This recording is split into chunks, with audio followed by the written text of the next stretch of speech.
পার্লারে যায় tan remove করতে, কিন্তু আমাদের ম্যান্ডি রানী পার্লারে যায় ট্যান করাতে।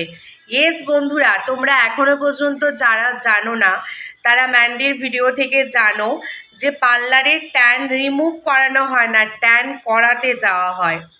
হে guys, welcome back to my channel. কেমন আছো তোমরা সবাই? আশা করছি সবাই ভালো আছো, সুস্থ আছো। তোমাদের ভালোবাসা, ঈশ্বর আশীর্বাদে আমরাও সবাই বেশ ভালো আছি।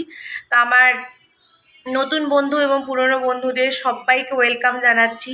সবাই ভালো থেকো, ভগবানের কাছে সবসময় এটাই প্রার্থনা করি। তো ভিডিওটি বানানো হয়েছে সম্পূর্ণ তোমাদেরকে আনন্দ দেওয়ার জন্য। দেখতে থাকো, মজা নিতে থাকো। কাউকে পার্সোনালি অ্যাটাক করার জন্য কিন্তু ভিডিও বানানো হয়নি। তো বন্ধুরা, ভিডিওর প্রথমেই চলে যাই। সেখানে বলছে অনেক দিন পর তোমাদেরকে ডালিয়া নামক বস্তু, খাবারটি যেটি খেয়ে থাকে, হ্যাঁ স্যান্ডা, সেটা দেখানো হচ্ছে যে সেইটি সে খাবে।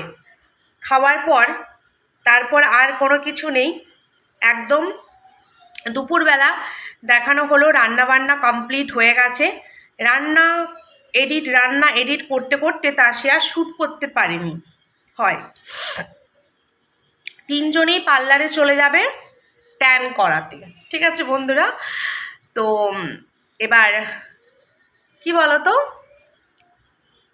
মানুষ একটা সময় হয়তো ব্লিচ করাতেও পারে না, অভাব থাকে, কষ্ট থাকে, কিন্তু তারপর যখন একটা জায়গায় এসে দাঁড়িয়ে যায়, প্রচুর টাকা ইনকাম করে, তখন সে জানে যে পার্লারে গেলে এই সমস্তগুলো করানো হয়, কিন্তু কোনটা কি সঠিকভাবে কিন্তু সে জানে না।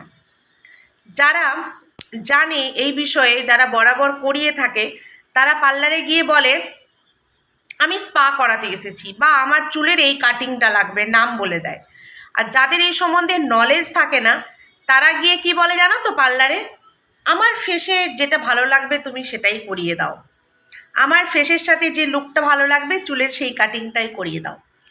আমি এরকমের একজন, আমি জানি না, কখনো আমি পার্লারে চুল কাটিনি। ছোটোবেলায় আমার পিসি আমাদের চুল কেটে দিত, তাও ওই নিচ থেকে পুরো ছেটে দিত।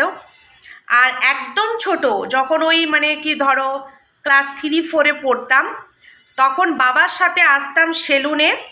সেটা কোনো মেয়ে সেলুন ছিল না, ঠিক আছে, গ্রামের দিকে সেলুন মানে জেন্টস সেলুন, যেখানে ছেলেরা দাড়ি কাটে, গোপ কাটে, সেখানেই বাচ্চাদের হচ্ছে চুল কাটা হয়। আলাদা করে গ্রামে পার্লার ছিল না তখন। এখন সময় আপডেট হয়েছে, এখন আমার বোনরা, কাকুর মেয়েরা চুল কাটতে গেলে তারা পার্লারে যায়, কিন্তু আমি আমার সময়ের কথা বলছি, আজ থেকে 30 বছর আগের কথা আমি তোমাদেরকে বলছি, 28-30 বছর আগের কথা। তো তখন কিন্তু গ্রামে এরকম পার্লার বলে কোনো কিছু ছিল না, ছিল দূরে মার্কেট এরিয়াতে, মেদিনীপুর এরিয়াতে ছিল। আমি যেই গ্রামে থাকি কেশপুর, সেখানে কিন্তু ছিল না। তো বাবা দেখতাম সাইকেলে করে নিয়ে আসতো, আর ওই যেখান থেকে বাবা চুল দাড়ি কাটাতো সেইখানে একটা বড় টুল থাকতো, চেয়ারের উপরে টুল দিয়ে বাচ্চাদেরকে বসিয়ে চুল কেটে দিত কাকু, ঠিক আছে। তারপর যত চুল বড় হয়েছে কখনো পার্লারে কাটিনি, সবসময় ওই পিসি নিচ থেকে ছেড়ে দিত, মানে বরাবর করে দিত। যখন একটু বড় হলাম, ধরো ওই ক্লাস 10-11-এ, তখন হচ্ছে বান্ধবীদেরকে দেখতাম খুব লক্স ছাড়তো, বাড়িতে এসে বলতাম মা আমারও একটা লক্স কেটে দাও। তো আমার মনে আছে, আমার প্রথম মা আমার একটা লক্স কেটে দিয়েছিল পুজোর সময়, বা কোনো কিছু অনুষ্ঠান ছিল আমার মনে আসছে না, এমনি করে একটা এত দূর পর্যন্ত লক্স কেটে দিয়েছিল। এই চুল কাটা, পার্লারের চুল আমি বিয়ের পর কেটেছি, এবং বিয়েরও অনেক বছর পর, অনেক বছর, যখন আমি জামশেদপুরে থাকা শুরু করলাম, ঠিক আছে, যখন মনে হলো যে হ্যাঁ 300 টাকা খরচা করে আমি চুল কাটতে পারি, তখন কেটেছি। কিন্তু কখনো জানো তো বেফালতু পয়সা নষ্ট করিনি। ইনকাম আমিও করেছি লাইফে, কিন্তু বেফালতু টাকা সবসময় মনে হতো এত কষ্ট করে টাকাটা ইনকাম করেছি, এই সব করে টাকাটা নষ্ট করব। আমি কখনো আজ পর্যন্ত পার্লারে গিয়ে ফেসিয়াল করাইনি। ফেসিয়াল কিট কিনে বাড়িতে করেছি, ফেসিয়াল কিট কিনে আমি তোমার অন্য কাউকে দিয়ে করিয়েছি, কিন্তু ফেসিয়াল করাইনি। তবে এখন এই ধরো বছরখানেক হলো একটু পার্লারে যাই, ব্লিচটা করাই, ঠিক আছে, একটু মুখটা ক্লিন আপ করে দিতে বলি, কিন্তু ফেসিয়াল আজও করিনি বন্ধুরা পার্লারে। ওই যে যখন বলে না 600 টাকা 700 টাকা, আমার এমনিতেই মটকা গরম হয়ে যায়। কষ্ট করে ইনকাম করি না গো, যারা আমার মতো কষ্ট করে ইনকাম করে তাদের ঠিক এরকমটাই লাগে। তোমরা কারা কারা আমার সাথে একমত অবশ্যই কমেন্ট করে জানিও। এখন ইনকাম করলেও এখন মনে হয় যে এটা যদি নাও করি তাও চলবে, তাই না, এরকম। কিন্তু এদের কাছে কি, এদের কাছে প্রচুর টাকা বন্ধুরা, প্রচুর টাকা। এরা ঘুরতে যাওয়ার আগে একবার পার্লারে যাবে, ঘুরে আসার পর ট্যান তুলতে আবার একবার পার্লারে যাবে। প্রচুর টাকা, আর সেটা বিনা পরিশ্রমের টাকা। যারা বাইরে কাজ করে তাদের থেকে তো অনেক কম পরিশ্রম, তাই না? নিশ্চয়ই ভিডিও করার মধ্যে আর বাইরে কাজ করতে যাওয়ার পরিশ্রমটা এক নয়, দুটোর পার্থক্য আছে। তো সেই জায়গায় এত কম পরিশ্রমে যদি লক্ষ লক্ষ টাকা ইনকাম হয়, তাহলে তো সমুদ্র সৈকতে আমি বছরে 1000 বার যেতে পারি। হ্যাঁ বাবা, আসছি, আমার ছেলে ডাকছে, দাঁড়াও। তারপর সমুদ্র সৈকত থেকে ফিরে আসার পর ট্যান করাতে যেতে হয়, ট্যান রিমুভ করতে না। তো যাই হোক, গেছে, ট্যান রিমুভ করেছে, এবং সেটা ওখানে যাওয়ার পরও জানতে পেরেছে এটাকে ট্যান রিমুভ করা বলে, নাহলে তো বলছিল ট্যান করাতে যাব। তো এবার ব্যাপারটা হচ্ছে যে সেটা তো হলো। এই বিষয়ে আরেকটা বলি, ওর বান্ধবীকে সেই দিন বলছিল, যেদিন বিয়ে বাড়ি যাচ্ছিল, বান্ধবীর ব্লগে দেখলাম যে তুই চুলটাতে কখনো স্পা করাসনি, করা না করা। তখন ওর বান্ধবী, সে তো গরিব মানুষ, মানে ওর থেকে একটু গরিব, সে বেচারি বলছে যে না আমি করাবো না, ভাবছি করাবো, একবার করাবো। তখন ওকে বলছে, ও যে ঠিকানায় যায়, ওই নামটা আমি বলছি না, বলছে ওইখানে গিয়ে করাবি, খুব ভালো করে। বান্ধবী ভাবছে মনে মনে যে তুই তো অনেক নোংরা নোংরা ভিডিও করে খুব টাকা কামিয়ে নিয়েছিস, এত ভিউজ তো আমার হয় না, সেই জন্য আমি তোর মতো ওই ঠিকানায় গিয়ে স্পা করাতে পারবো না, তবে হ্যাঁ ইচ্ছে আছে, করাবো একবার। এই গেল পার্লারের গল্প। তারপর খেয়ে দিয়ে এসে ঘুমিয়ে গেছে। ঘুম থেকে উঠেছে কটার সময়? ঘুম থেকে উঠেছে 8:30টার সময় বর, 8টার সময় উনি। তারপর বলছে একটু চা খাবো, এই তো ঘুম থেকে উঠলাম। তো বন্ধুরা, যারা বিকেলবেলা ঘুমিয়ে রাত্রিবেলা 8:30টার সময় ঘুম থেকে ওঠে, তারা রাত্রেবেলা আর কী করে ঘুমোবে বলো?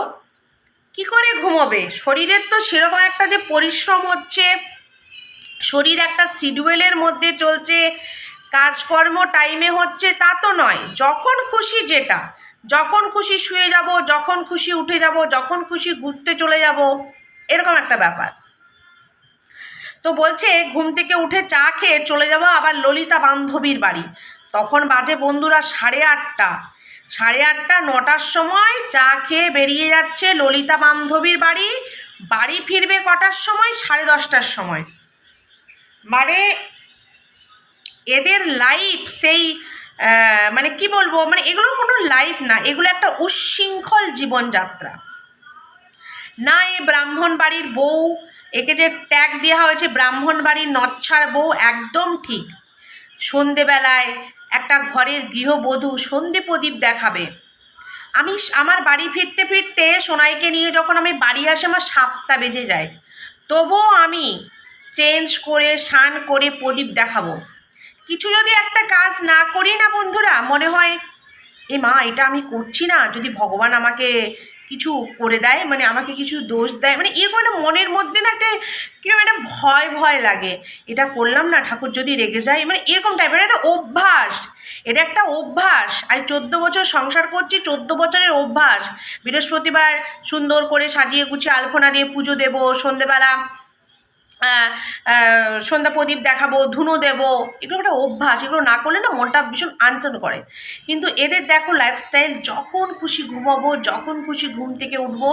হ্যাঁ, মেয়েটাকে রাখার জন্য তো রয়েছেই অনাথ আশ্রম, ওই অনাথ আশ্রমে ফেলে দিয়ে চলে গেল।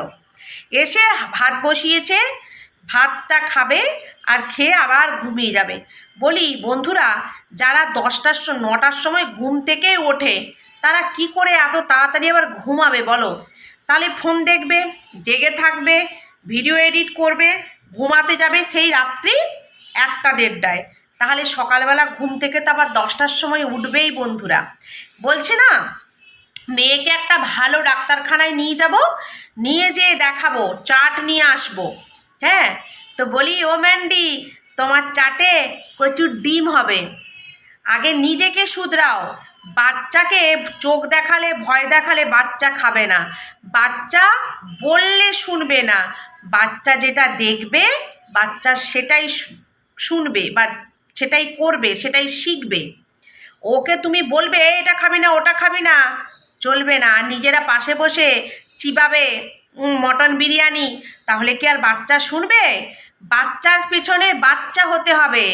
বাচ্চাকে সিদ্ধ তরকারি ডাল ভাত দিলে নিজেদেরকেও সিদ্ধ তরকারি ডাল ভাত খেতে হবে, তবেই তুমি তোমার বাচ্চাকে সুস্থ সবল রাখতে পারবে। বুঝেছো? তোমার যে লাইফস্টাইল, এই লাইফস্টাইলে কখনো একটা বাচ্চা সুস্থ জীবন পেতে পারে না। তুমি মনে করো খুব প্রোটিন খাওয়াচ্ছি, ঠুসে তো দিচ্ছ প্রোটিন, কিছু কি আসার পড়ছে? তোমরা যদি জেগে থাকো রাত্রি 11টা পর্যন্ত, 12টা পর্যন্ত, নিশ্চয়ই বাচ্চাটাও 11টা পর্যন্ত জেগে থাকে। বাচ্চাকে 10টার মধ্যে খাইয়ে ঘুম পাড়িয়ে দিতে হবে।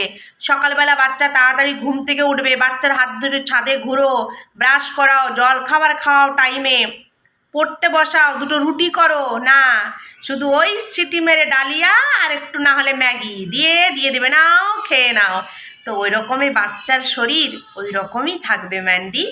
নিজেকে চেঞ্জ করো। কোনো ডাক্তার ঘর যেতে হবে না। গরিব পরিবারে কোনো ডাক্তার ঘরের ডায়েট চার্ট লাগে না, তাদের বাচ্চা সুস্থ সবল থাকে। কেন জানো? তারা টাইমে খায়, টাইমে ঘুমায়, আর তাদের বাচ্চাও তাদের সাথে টাইমলি সব কিছু করে। তুমি যদি উড়নচণ্ডী মা রাত্রি 10:30টার সময় ললিতা বান্ধবীর ঘর থেকে ঘুরে আসবে, তোমার বাচ্চাকে কে খাওয়াচ্ছে, কি করছে, কি করে ঘুমাচ্ছে, তুমি কি করে জানবে? মা মাই হয়। যতই অন্য কেউ ভালোবাসুক বাচ্চাকে, যতই অন্য কেউ খাওয়াক দেখুক, কিন্তু একটা মা যেভাবে বাচ্চাকে করবে সেটা নিশ্চয় অন্য কেউ করবে না, তাই না? তো আমার তো মনে হয় এর বাচ্চা বেশিরভাগ সময়টাই ওর ঠাম্মার কাছে খায়। ও কতটুকু দেখে। যদি জানতাম সংসারে অভাব অনটন, বাইরে কাজ করতে যেতে হচ্ছে, এক টাইম বাচ্চাকে সময় দিতে পারছে, সেটা হয়। যেমন আমি আমার কথা বলছি, আমি সকালে জলখাবার খাইয়ে ফ্রেশ করিয়ে তারপর সোনাইকে পাঠাই। 10টার পর 11টার সময় সোনাই দুধ খায়, তারপর একটা কলা খায়, তারপরে দুপুরে ভাত খায়, বিকেলে দুধ খায়, সেরেলেক্স খায়। এসে আমি পৌঁছে যাই, তারপরে রাতের খাবার ওকে আমি বানিয়ে খাওয়াই, দুধ রুটি, কোনো দিন অন্য কিছু, কোনো দিন আমরা ভাত খেলে ওকে ভাত দিই, এইভাবে। তো সেরকম তো তোমার নয়, তোমার এমন কোনো কম্পালসারি নেই যে তোমাকে বাইরে বেরোতেই হবে। তুমি নিজের দোষে তোমার বাচ্চাটার শরীর খারাপ, হ্যাঁ বাবা আচ্ছা আসছি, তুমি নিজের দোষে তোমার বাচ্চাটার শরীর খারাপ করছো, ঠিক আছে? নিজেকে শুধরাও, দেখবে তোমার বাচ্চা সুস্থ থাকবে। তো চলো বন্ধুরা, ভিডিওটা এখানেই শেষ করলাম। কেমন লাগলো অবশ্যই জানিও। সবাই ভালো থেকো, সুস্থ থেকো। দেখা হচ্ছে নতুন একটি ভিডিওতে। সোনাই খেলাপাতিটা পড়ে যাচ্ছে, তখনই ও চেঁচামেচি করছে। তো চলো, টাটা সবাইকে। এই ফোন নিয়ে টাটা করছি, ফোন আসছে আমার। টাটা।